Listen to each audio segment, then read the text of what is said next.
1957. Es actualmente jefe de espectáculos del diario La Nación.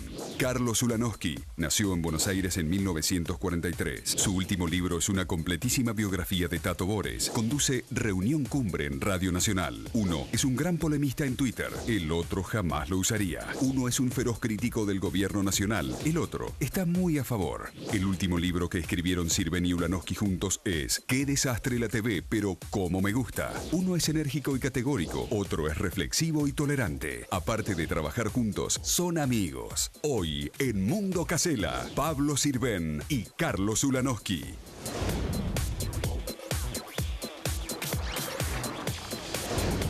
A ver, ¿con qué radio y con qué tele se deslumbraron de chicos?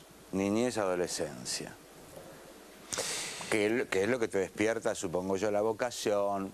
A mí me deslumbraba Canal 13, ¿no?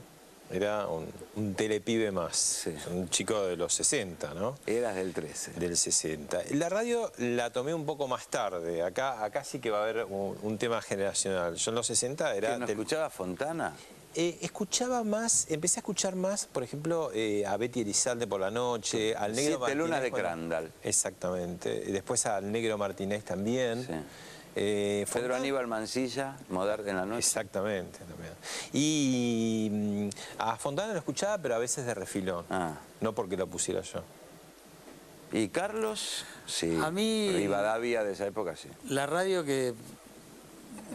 Digo, para usar esa palabra, ¿no? Que es una palabra tan importante, deslumbró, fue primero que nada la del Negro Guerrero, ¿no? El Negro Guerrero me parece que se permitió un montón de cosas en la radio. Y después me gustaba mucho lo que hacía Antonio Carrizo, ¿no? Sí. Antonio Carrizo me parece que tiene toda una tarea importantísima en la radio. Y en televisión me parece que algunas cosas que se hicieron en los primeros años de la televisión nunca más volvieron a hacerse. Por ejemplo, cosas que tenían que ver con el teatro, con algunos shows. Bueno, reivindicamos de vez en cuando de nuevo a Romay, que ponía tanto teatro, tanto clásico, alta comedia, con tan buenos actores, ¿no? Sí. Sí, ese ciclo que se hizo en Canal 7, que hizo Renan, claro, de obras de la literatura universal, eso me gustaba mucho, realmente, ¿no? Yo, digo, sigo pensando que la televisión debería cumplir una función cultural que lamentablemente no cumple ni acá ni en todo el mundo, ¿eh? No es una cosa de la televisión argentina. La televisión se ha pervertido en todos lados, ¿no? Es una especie de entretenimiento popular de mercado, ¿no? Bueno, justamente, a ver, son dos especialistas en esto. ¿Llegaron a alguna conclusión después de tantos años de ver tele, de analizarla, de analizar los medios? ¿La tele puede educar? ¿No lo hace? ¿No le interesa al televidente? ¿Tenemos la tele que nos merecemos? La tele, digamos, educa aunque no quiera, ¿no? Incluso lo que uno podría decir como deseducar en cuanto a actitudes, forma de hablar, comportamientos, vestirse. Yo tampoco creo que haya que pedirle a la televisión más de lo que la televisión puede dar y más de lo que la sociedad puede dar, ¿no? Esta cosa de que mucha gente se planta frente al televisor y pretende que sea como una especie de púlpito impoluto, en una sociedad que no lo es un poco una constatación del doble discurso argentino, ¿no? Que de pronto pedís que una cosa sea retóricamente maravillosa, pero después con el control remoto vos mismo traicionás eso. Es decir, nunca verías un programa de educación, por ejemplo, ¿no? Ahora, también podés hacer algo de entretenimiento, de ocio, o incluso pícaro o atrevido, sin tener que derrapar hacia los peores barros que nos enchastra la televisión constantemente. ¿Dice Carlos? Hay un criterio hipócrita, ¿no?, en cuanto a lo que la gente dice o habla sobre la televisión. Digo, habrás advertido aquello que se dice: mira, estaba en la casa, fui a la casa de mi mamá, de casualidad pasaba de una pieza para la otra, claro, y vi el programa de tal o cual. De esos programas que uno o la gente puede llegar a imaginar que no es políticamente correcto que los vean, claro, ¿no? Entonces me parece que la gente no es sincera en ese sentido. Parece que tiene como una especie de conducta hipócrita. Pablo lo llamaba doble, tiene como un doble estándar, ¿no? Pero yo creo que sí, que la televisión podría educar, podría participar mucho más en eso que tanto se menea ahora, que se llama la construcción de ciudadanía. Me parece que sí, que podría participar mucho más en la vida cultural, traernos o acercarnos más episodios de la vida cultural. Yo, por ejemplo, si estuviera en Canal 7, intentaría hacer teatro para todos. Sí. No tanto fútbol para todos, sino teatro para todos. Bien. Yo creo que la televisión, además de ser mala, que en general ningún productor y artista que está en la televisión lo reconoce, al contrario, dicen que es la mejor televisión del mundo, creo que hay una sensación, entre comillas, y ahí sí va el término, tanto que usa el gobierno el tema de la sensación de inseguridad, yo creo que hay una sensación de que es mucho peor todavía por dos situaciones. Es el único espectáculo gratis, es decir, vos para ir a ver una película, una obra de teatro, un concierto, lo pensás muy bien. Claro. Cuánto hay que pagar, dónde es, me interesa el autor, revisás la obra. La televisión prendés y entonces te sorprenden cosas que jamás en tu vida, si estuvieran en otro medio, en otro tipo de espectáculo, irías a ver. Con lo cual no sabrías que es tan mala, o quizá no sea mala, quizá no te gusta a vos. Y el otro tema que arruina definitivamente la televisión, y ahí te pido disculpas por lo que pueda llegar a rozarte, son los programas de archivo. Con todo respeto. Con todo respeto. Digamos, la epidemia de programas de archivo, es decir, a mí no me molesta, me parece un género, incluso a mí, que me conviene, porque como uno no puede ver todo, de pronto claro, te sentás, te ves alguna síntesis, pero la polución de programas de archivos que hay arruina la televisión, porque además son programas de archivo aviesos, en el sentido que juntan todo lo peor que tiene la televisión. Con lo cual, la sensación de que... Viste que todos los canales tienen uno ahora, es como... Uno, dos, cada uno tres. tiene su noticiero, bueno, cada uno tiene su noticiero de la tele. Tres, digo. O sea, sí. se muerde la cola mostrando lo mismo. Los productores se vuelven locos, además, porque creen que eso es lo mejor. Y la tercera cosa, porque te dije que son dos, en realidad son tres las que arruinan. Los programas de Chimentos, que eran programas totalmente periféricos de la hora de la siesta, que veían las amas de casa, los ancianos y los desocupados, y vos no te enterabas nunca de esos programas, y los que lo conducían no eran nadie.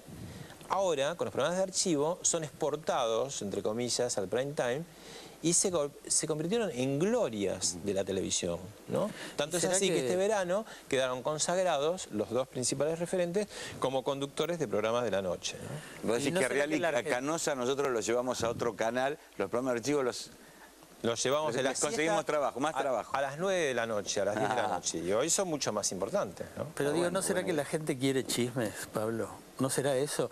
Digo, porque, por ejemplo, yo me pongo en televidente, ¿no? Y muchas veces me pasa que vuelvo a mi casa con muy poca energía después de haber trabajado durante todo el día, después de haber hecho cosas todo el día. Y creo que la única energía que me queda es para hacer un par de zappings infernales, extraordinarios, de acá para allá y de allá para acá. Y ahí me entrego, me voy entregando, ¿no? Bueno. Y me parece que la televisión fortuitamente le proporciona a la gente ciertos materiales ideales como para poder comentar algo, para poder hablar de algo de entretenimiento y de humor, ¿no? Yo me quiero reír un rato, porque digo, nosotros ligamos de vez en cuando alguna invitación al teatro, o podemos pagarnos una entrada, digamos, pongámonos en el lugar de alguien que no va al teatro desde los años 70 porque no puede, porque está mal económicamente, y la posibilidad de reírse un rato es con la tele. Yo me quiero reír un rato, por eso veo a Tinelli. Bueno, pero ponele, ya que hablamos de los años 60, compará Pepe Biondi, está bien, es otra época, era un humor más naif, si querés, pero esta aceptación y resignación de que de pronto si dos personas inexistentes se insultan en cámara o dicen barbaridades, ¿eso es el entretenimiento y la verdad me parece que el entretenimiento tiene muchas más posibilidades, ¿no? Incluso en los reality, es decir, un reality como fue en su momento Expedición Robinson o como fue Popstar, digamos, realities utilitarios donde pasa algo, no gente tirada en almohadones que no sabe cómo se llama y que no tiene nada que hacer y que todo el tiempo estás viendo qué va a pasar y no va a pasar nada, ¿no? Salvo lo que le libreteen un poco los productores, porque no son capaces de generar ninguna situación, ¿no? Entonces, en ese sentido, te digo, lo que podía ser un programa en los años 60, La Tuerca o los Campanelli, o lo que era Sábados Circulares en su momento, hoy en día está reducido a la pelea de la vedette de cuarta categoría con el novio inexistente repetido 24 horas en cadena informando en la televisión. Ustedes, el último libro que editaron es lo muestro ahora, que es Estrella TV, pero como me gusta, una cosa crítica, pero digo, también son hombres ellos finalmente del medio y Argentina es la pantalla del 99 al 2009. Digo, la tele va como, bajo la medida de ustedes, como empobreciéndose. Por lo menos Pablo nos cuenta eso. Pero yo creo que no es culpa de la televisión. En realidad, la televisión no puede hacer otra cosa que reflejarnos, ¿no? Cuando aparecieron, ¿te acordás los programas de los mediáticos? Sí. Me acuerdo el primero fue Zap, claro, con Polino. Uno decía, qué barbaridad lo que llegó a la televisión, estos personajes que no existen. En realidad, sin querer, porque la televisión no tiene capacidad de intelectualizar, y mucho menos los productores y los animadores tampoco, pero sin querer metaforizaba los impresentables de afuera. Claro. Y estos impresentables de la televisión son mucho menos dañinos que los que están afuera.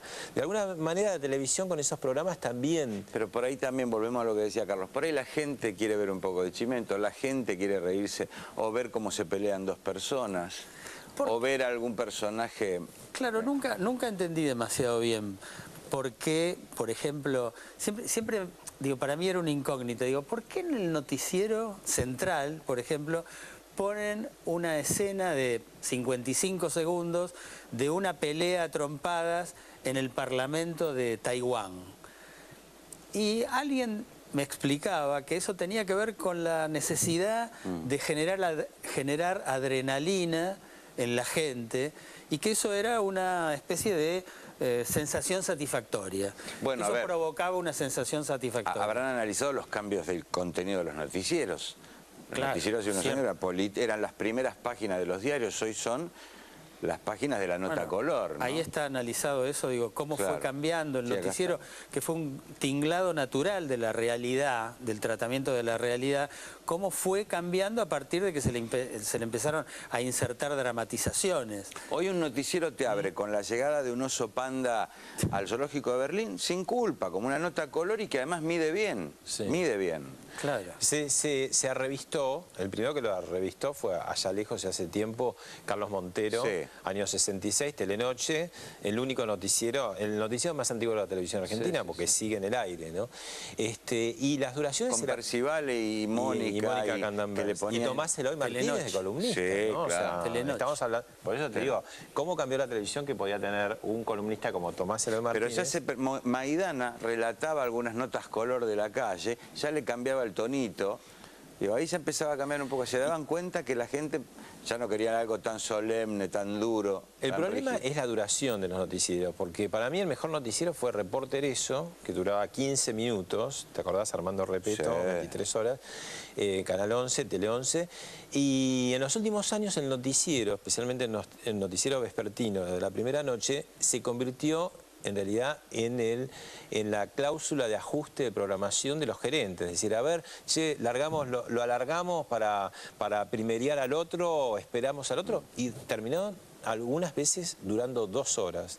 Entonces ahí empezó a entrar todo, lo que al principio el oso panda decían, che, no podemos poner un oso panda, iba porque había que llenar, ahora ya está autorizado y está recomendado incluso, como vos decís, ¿no?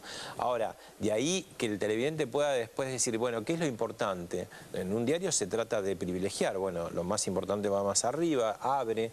En los noticieros, como vos decís, el oso panda y la revolución están de alguna manera equilibrados. ¿Qué dice Carlos?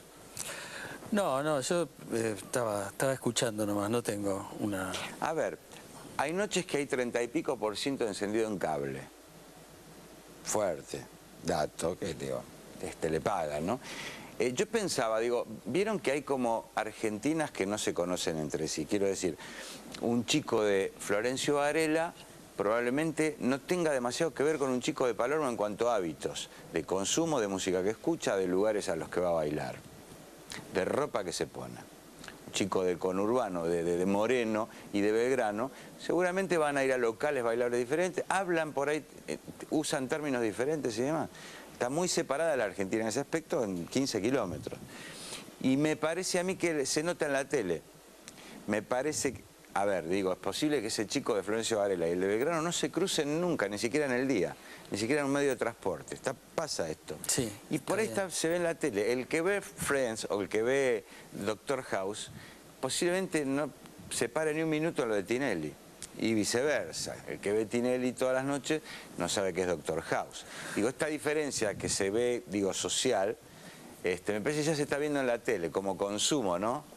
Siempre hubo clases sociales en la televisión, como hubo en todos lados, ¿no?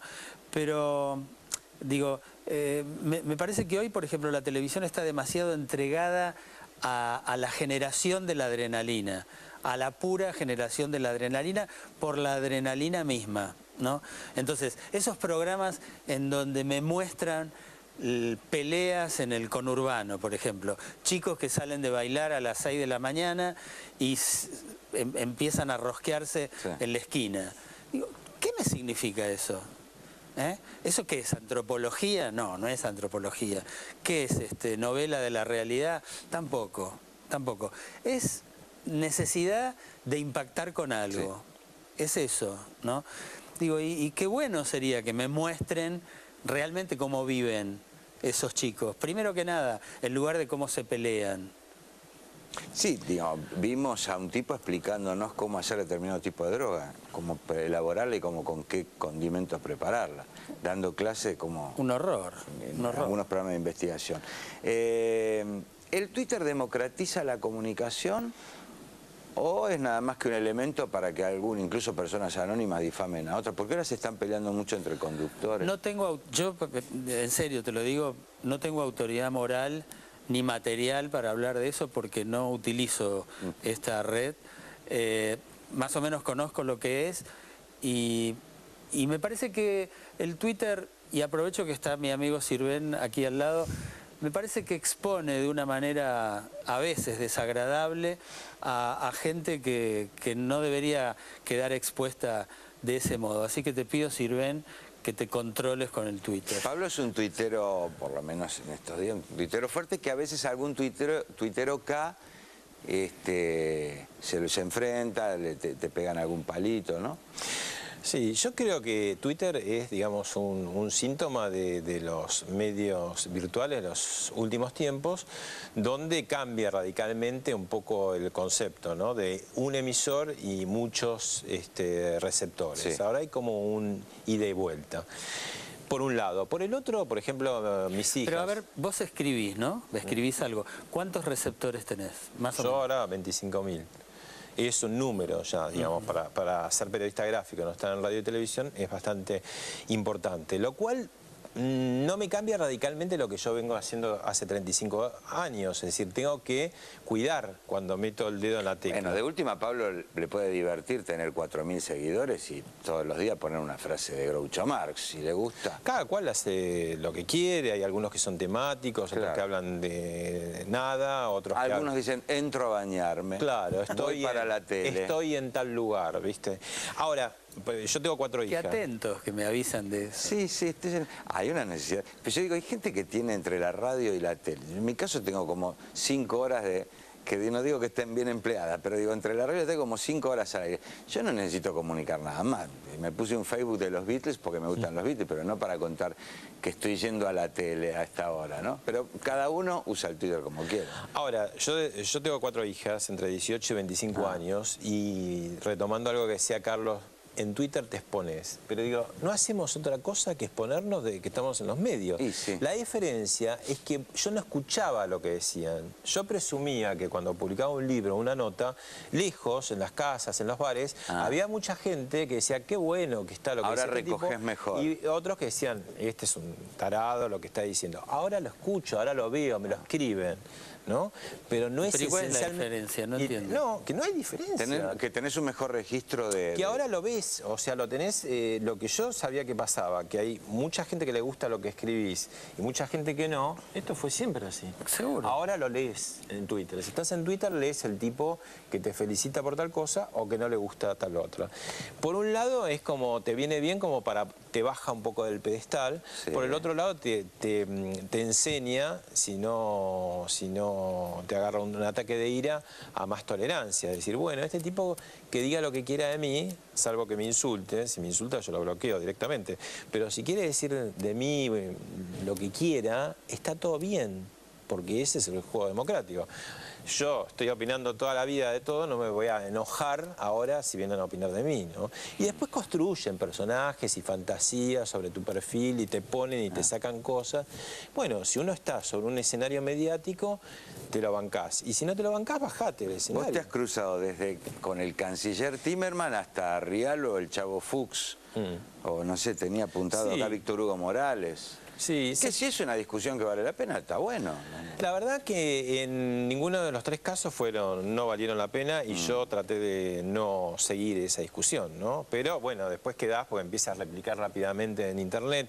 Todo va mucho más rápido ahora, ¿no? Son pocos caracteres, Carlos. Nosotros que venimos de la gráfica, además, ¿cuántos caracteres son? 140. Dos líneas. 140. Bueno, también es un desafío. Bueno, pero yo me niego No realmente... quiere burlarnos. No sé si me niego, si está bien lo que digo, pero me resulta francamente sorprendente que 140 caracteres se hayan convertido en fuente informativa, ¿no? Hoy escuchás Está bueno, pero es muy largo para videógrafos. cualquier programa de radio, escuchás que tienen Twitter o que tienen Facebook, y eso se ha convertido en una fuente Sí, yo, por ejemplo, primordial, además. Sigo a 650 personas o medios, la mayoría, y yo lo surfeo así en diagonal y me entero mucho más rápido que abrir una página, abrir otra. O sea, a mí profesionalmente me sirve. Lo que pasa es que el Twitter es traicionero, porque como está, hay una tecla y ya salió. En los medios es distinto, un programa se graba, el diario tenés varias horas para la información. Hubo casos de gente anónima que tomó, bueno, yo qué sé, tomado la mía, imagínense que queda para gente que valga la pena, pero digo, se toma la identidad de un famoso cualquiera y se tuitea. Y fíjate lo que pasó, por ejemplo, yo soy re amigo de hace muchísimos años de Lana Montalbán. Muere su padre, toda la vida yo pensé que su padre era José Naroski. Y la pifiaste con Y yo la con las pifié condolencias. ahí, pero me dicen, no chequeó. Es que yo nunca, ella me hablaba, el padre escribiendo, efectivamente el padre también escribía, y era Naroski, y yo siempre supuse que era él. Claro. A la media hora o menos, o 20 minutos, yo lo corregí, pero eso ya se había disparado y se convirtió en un clásico. Ahora cada vez que se muere alguien dice, lo confirmó Sirven, murió el hermano, tal cosa, ¿viste? Bueno, ya me la tengo que bancar. No sabía eso. Sí. Bueno, José Naroski empezó a vender más libros a todo esto y entró en Twitter y le va bárbaro. Igual Naroski ha sido uno de los autores con Petrona C. de Gandulfo, Víctor Sueiro y algunos más, es uno de los que precursor de Twitter, porque los aforismos en general entran en 140 caracteres. Es verdad. Claro. Naroski no tendrá problema de extensión con el Twitter. En realidad vos también sos como consecuente en la prédica, no contra Tinelli, sino contra la tele que propone Tinelli. Digo, ¿qué te molesta más? ¿El baile del caño o el corte de la pollerita que acompaña el baile del caño? A ver, yo también he dicho y lo sigo diciendo, creo que es un gran conductor, es un gran productor, el programa está muy bien montado, muy bien realizado, tanto de cámaras, tiene un sonidista como los dioses que te va ilustrando, entre comillas, todo, y creo que el campeonato de baile me puede gustar más o menos, pero me parece que es un programa de entretenimiento que va en todo el mundo, ¿no? A mí lo que me molesta es que teniendo nivel, tal carisma, tal llegada a la gente, ¿no? Es el único en la historia de la televisión. Este año cumple la televisión de liderazgo 60 años persistente, de liderazgo durante más de 2 décadas, ¿no? Sí. Entonces debe tener bastantes cosas en común con el público que lo ve. A mí no me cae mal Tinelli, tengo muy buen diálogo con él. ¿Han hablado con él? Hablamos, sí, tenemos muy buen diálogo, tanto de mío hacia él como de él hacia mí.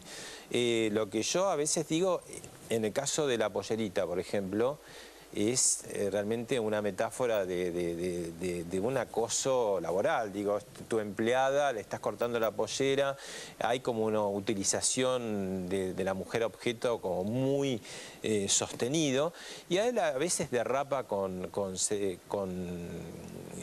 de doble sentido, pero berreta, que no hace falta. Pedir un ejercicio mientras vamos a un breve corte, porque si no alguien puede decir, bueno, pero estos tipos ¿qué proponen? A ver, ¿qué harían ellos que critican tanto y escriben libros? Digo, si, no digo Tinelli, digo, un programa con mucha repercusión les ofreciera un espacio dentro de ese programa, ¿qué meterían?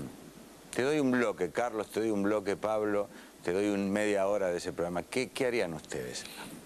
¿Alguna idea deben tener?